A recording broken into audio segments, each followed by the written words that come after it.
ورکه ما وخت سره تېر کړی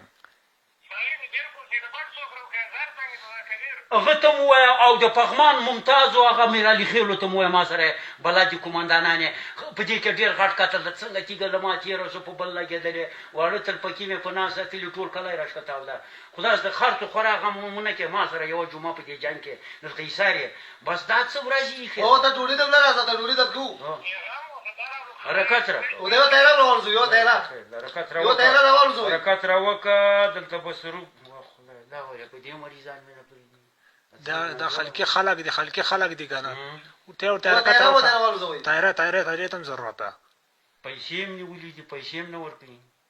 100 روپۍ ورکړي هغه اوس د نظر تیاره د یو راوړځو ډم اسان د تایرې کوس وغې مړه دي شوی وسله راسته راورسېږي دا شکې ورته لرې بس که زور د سره راځه که نه سبا زه درغلم تر کابل هم خطري یم یوه ورځ پغمان پورې ورسېږو نور به زه نه راځم دې کلي ته به دا شکې لاړو دا شکې پیکاټ دا شکې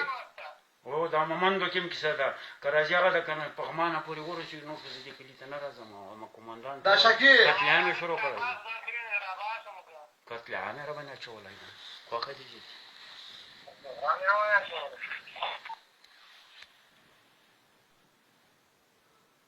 Eh.